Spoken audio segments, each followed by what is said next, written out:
Salut le monde, c'est Géodoc. Aujourd'hui nous partons à Strasbourg, capitale française de l'Europe. Allez, je vous laisse sur la vidéo. Bon voyage.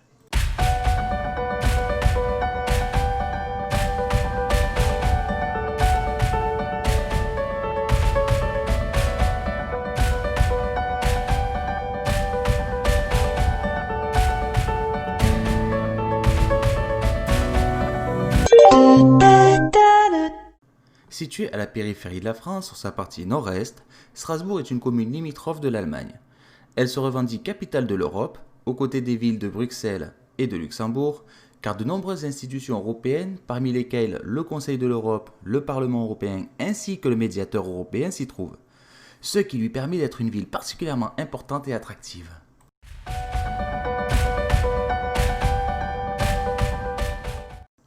Strasbourg est située en bordure du Rhin, fleuve marquant la frontière avec l'Allemagne. Elle n'est qu'à seulement quelques mètres de la ville allemande de Kehl. Cette situation quasi idéale, bien qu'excentrée par rapport au reste de la France, lui permet de se retrouver sur un axe nord-sud important de l'Europe centrale, entre les villes de Bâle en Suisse et Mayence en Allemagne. Au sud, les vallées de la Saône et du Rhône lui permettent de communiquer avec la Méditerranée, tandis qu'au nord, sa position lui permet un accès avec les grandes plaines d'Europe du Nord.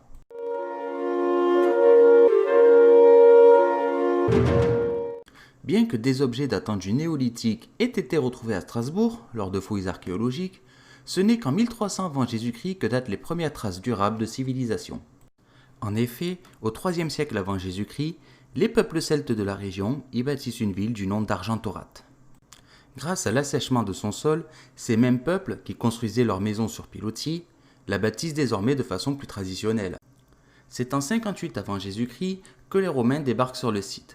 En l'an 12 avant Jésus-Christ, il la transforme en camp militaire fortifié sur la ligne de défense de Drusus, alors appelé Argentoratum, et après la guerre de Strasbourg en 357 après Jésus-Christ, c'est Attila qui la rasera en 451.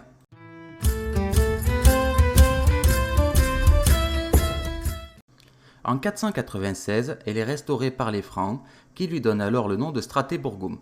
En 842, Charles II le Chauve et Louis II de Germanie s'y allient pour combattre leur frère Lothaire pour se partager le royaume légué par Charlemagne, et rédiger en langue romane le plus ancien texte, les Serments de Strasbourg.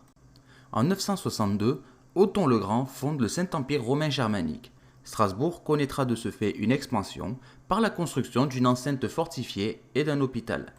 Au XIVe siècle, après quelques guerres civiles pour le pouvoir de la ville, la peste arrive avec son lot de cadavres. Les Juifs seront alors accusés d'avoir empoisonné l'eau.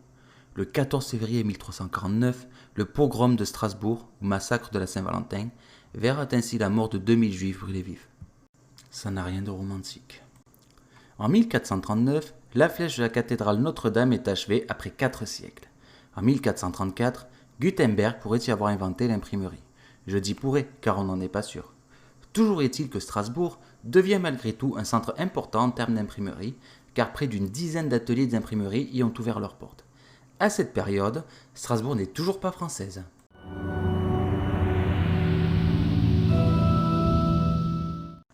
Durant cette période, bien que n'appartenant pas à la couronne de France, Strasbourg va tout de même subir les conséquences des guerres de religion. En effet, de nombreux huguenots, attirés dans la ville par le courant protestant qui prend de l'ampleur, s'y réfugient, parmi lesquels Jean Calvin, avant de partir pour Genève. En 1592, Strasbourg va connaître l'élection de 2 évêques, un protestant, l'autre catholique. Comme ça au moins, pas de jaloux. En 1605, Strasbourg connaît l'édition de la première gazette du monde, j'ai nommé Relation aller Vornehmen und Gedenkwürdigen Historien. Je sais, mon accent allemand est nul à en crever. Soit en bon vieux français bien de chez nous, communication de toute histoire importante et mémorable. Strasbourg passera enfin sous domination française une première fois sous Louis XIV en 1681. Le 26 avril 1792, Rouget de Lille y compose, à la demande du maire de Strasbourg, un chant pour l'armée du Rhin. Ce chant deviendra plus tard la Marseillaise. Allons enfants de la patrie, le jour de gloire est arrivé. Désolé, je m'égare. Toujours en 1792, c'est François-Christophe Kellermann, un natif de la ville, qui arrête les troupes prussiennes lors de la bataille de Valmy.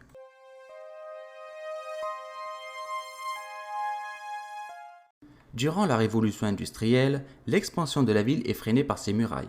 Entre 1840 et 1844, la ligne ferroviaire Strasbourg-Bâle est mise en service et c'est en 1846 que la gare de Strasbourg verra le jour. Elle sera officiellement reliée à Paris en 1852 avec l'achèvement de la ligne Strasbourg-Paris. En juillet 1870, Strasbourg est assiégée par les Prussiens, encore, et le général Auguste von Werder. Elle deviendra capitale du Reichsland d'Alsace-Lorraine le 28 septembre 1870. Elle connaîtra cependant un véritable essor et une expansion considérable sous la coupe allemande, jusqu'au début de la Première Guerre mondiale, malgré que cette gouvernance soit mal vécue par les Strasbourgeois.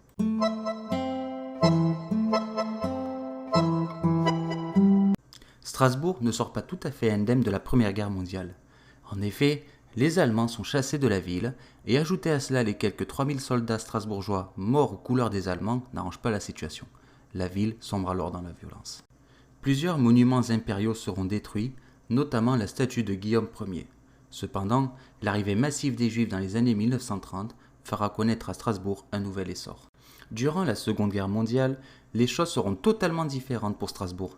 En effet, en 1939, la ville est évacuée et en 1940, la signature de l'armistice plonge la ville dans une étreinte mortelle.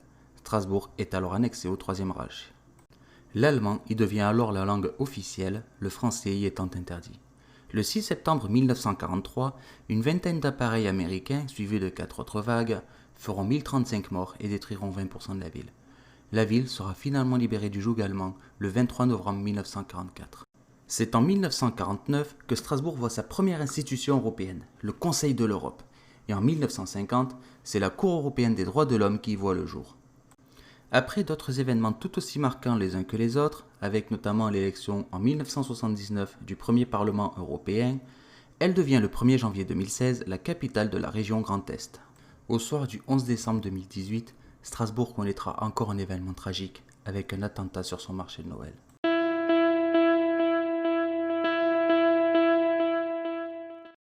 Strasbourg comptait en 2017 presque 281 000 habitants, la plaçant ainsi 7e ville de France. Et parmi cette population, 46% ont moins de 30 ans. La ville connaît une croissance de 0,3% par an.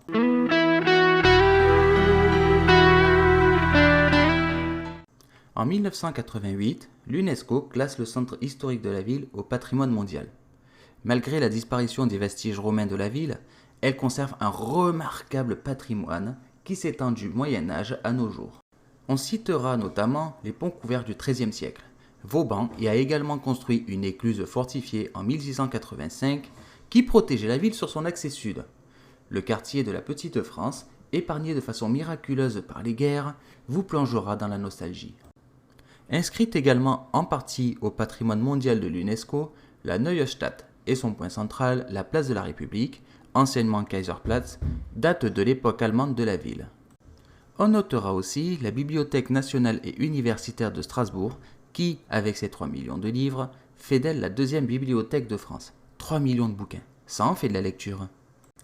D'autres édifices de cette époque valent le coup d'œil, comme le palais universitaire. Le monument aux morts de la ville est lui assez atypique. En effet, il ne mentionne pas la mention habituelle « mort pour la France », mais juste « à nos morts ». Car rappelons-le, la ville a tantôt été allemande, tantôt française. Plusieurs bâtiments de style contemporain sont également présents, notamment le Palais de l'Europe, inauguré en 1977, abrite le Conseil de l'Europe. La passerelle Mimram, qu'on trouve dans le jardin des Deux Rives, est uniquement réservée aux piétons et relie Strasbourg à Kehl en Allemagne. Sa fonction, purement symbolique, est issue de la volonté de relier les deux pays au-dessus du Rhin. Bref, on tourne la page. Parmi les personnalités, on citera Gutenberg, qui y résidera 10 ans, et Rouget de Lille, qui y composera donc la Marseillaise. Le célèbre aviateur et écrivain Antoine de Saint-Exupéry y effectue son service militaire en 1921. Parmi les musées de la ville, on citera notamment le Pixel Museum, consacré uniquement aux jeux vidéo. Il ouvre ses portes le 25 février 2017. Pas la peine de tenter d'y aller cependant, car il a définitivement fermé ses portes en juin 2020. Raison économique. Sniff, j'aurais kiffé y aller. Le musée de minéralogie, quant à lui, abrite plus de 30 000 minéraux. Bref, une vidéo d'1 heure ne suffirait pas, et c'est pourquoi je vous invite à venir découvrir cette ville à l'histoire complexe, tiraillée entre français et germanique au cours des siècles. Allez, on dit merci au guide en s'abonnant, en likant et en partageant la vidéo sur les réseaux sociaux. Sur ce, je vous dis à la prochaine pour une autre vidéo. Salut le monde! Et activez la petite cloche pour les nouveautés.